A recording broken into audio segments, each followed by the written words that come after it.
So let's just create the setup in the most simplest terms to maybe explain how this is going to work. So I will just drop down the test geometry pig head for this.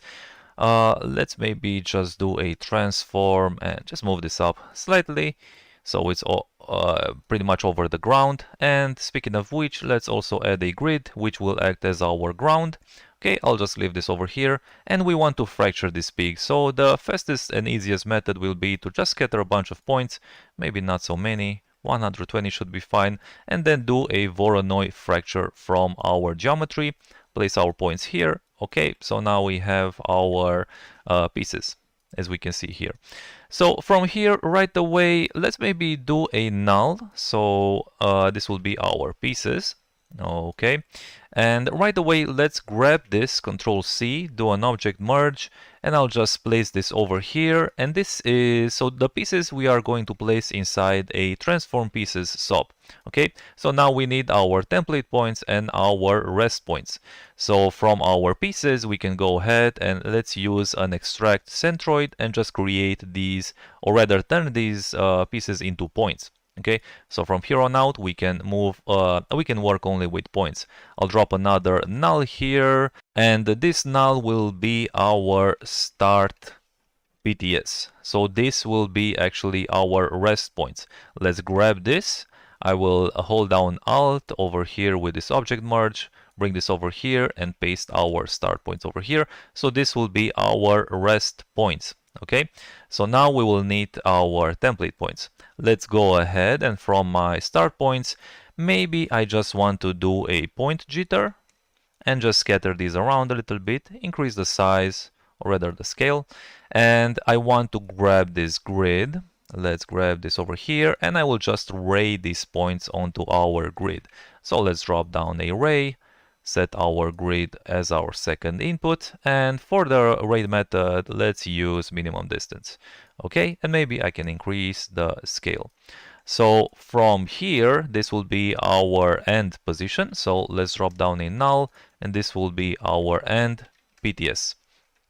So what we can do essentially is, from this position, we will animate these points to go back to their original position. And the simplest way to do this, let's just demonstrate this by dropping down a blend node. So blend shapes, and use this as our second input, so the end PTS. And we can see that we can just do a simple blend shape with some keyframes. Let's drop down a null, so this will be our anim PTS, so animated points. Let's grab this, Control C, and create a duplicate of the object merge, and I'll just paste this here. Okay, so we have our animated points, and this will be our template points. Okay, so if I look at my transform pieces now and go to our blend shapes, we can blend between these two positions. So this is essentially what we're going to be doing. Only instead of using these blend shapes, so instead of translating them into space like this, we want to, let's go over to our endpoints, we want to move them along a curve. So I will go ahead and get rid of these blend shapes, and with our endpoints, I want to merge this over here with our starting points. Let's remove this connection for the animation points.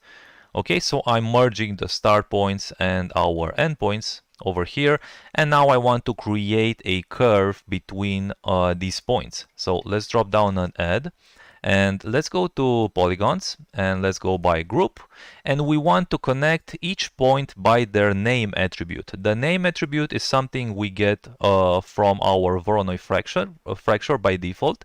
So when we do our Voronoi fracture, all of our pieces have this name attribute, which is how this extract centroid works, because we can see that the piece attribute is set to name, so it creates a point based on all of the pieces by this name attribute. And also our extract centroid carries on that name attribute with it. So we can see here we have the name attribute.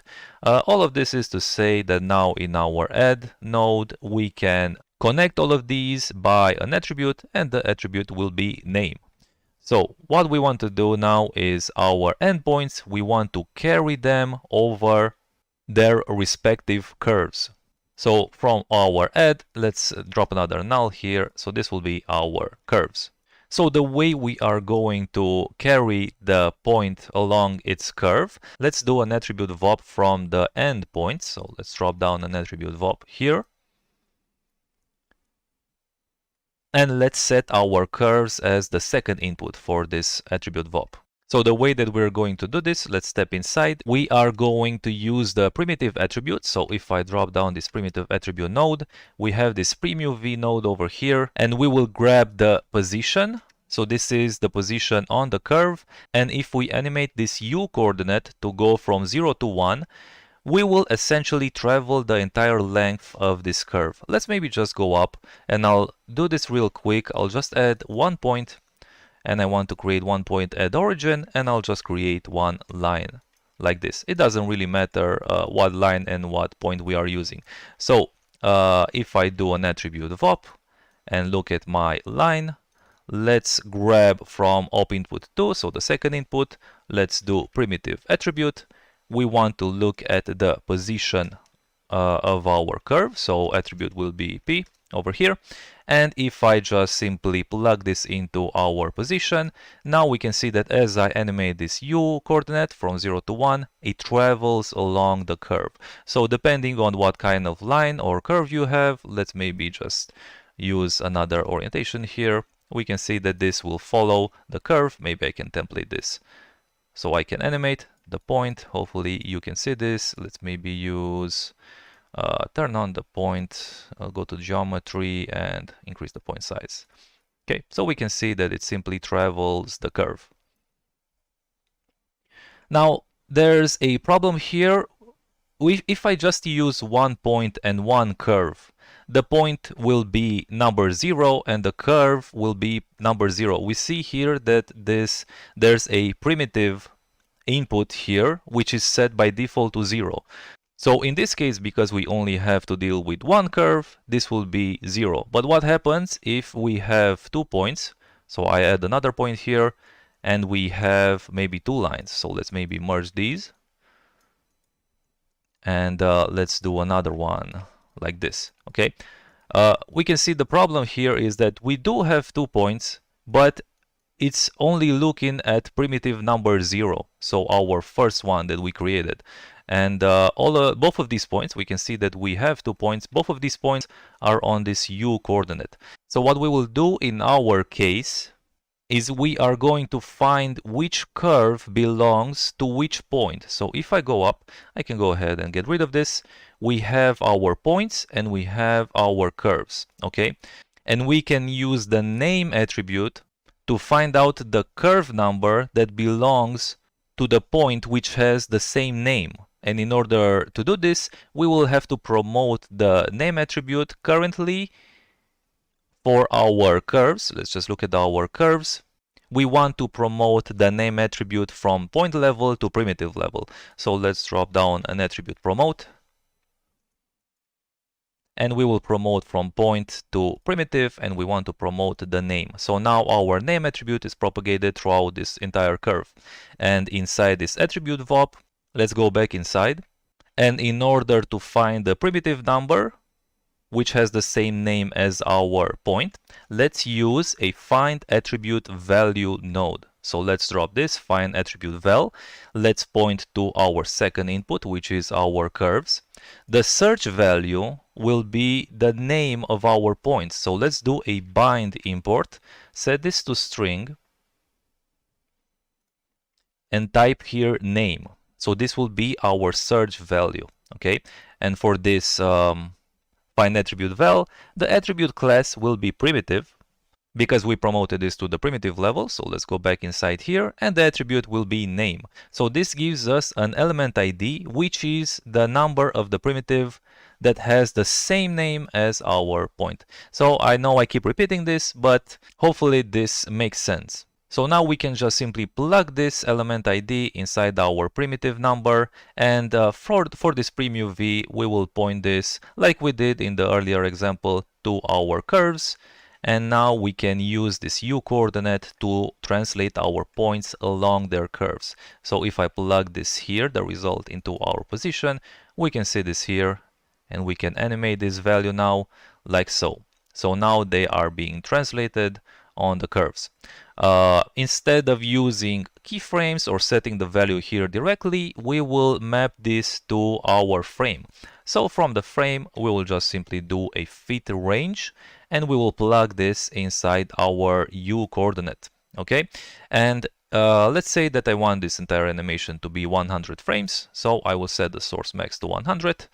And if I look at this, currently it goes the other way around, so let's set this to 1 and this to 0. So just reverse the values. Alright, so now it goes from the ground over to their original position. So if I go up, let's plug this into our ending points. So this will be our template points for the transform pieces. Let's look at this. Here we have it. And we are translating them up. So this is basically the setup. And just as a quick note, if we want to add some randomness to when these pieces start, let's maybe go back inside our driver here.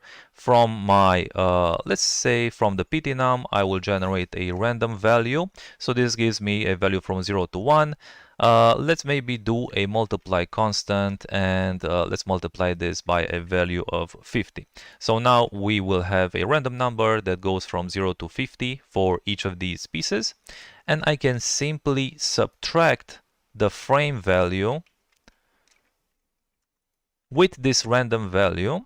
And the result will be now that each piece will be delayed by a random number between 0 and 50. So the start of their traveling, sort of. Okay, so we can see now that we also include a little bit of randomness with this. And in our actual setup, we won't really use this random value. We will generate a custom distance value so that these form from bottom to top. But basically, this is the setup. All right, so hopefully this quick demonstration helped, and now we know what to expect moving forward. So following up with the next lesson, we will start on our actual project.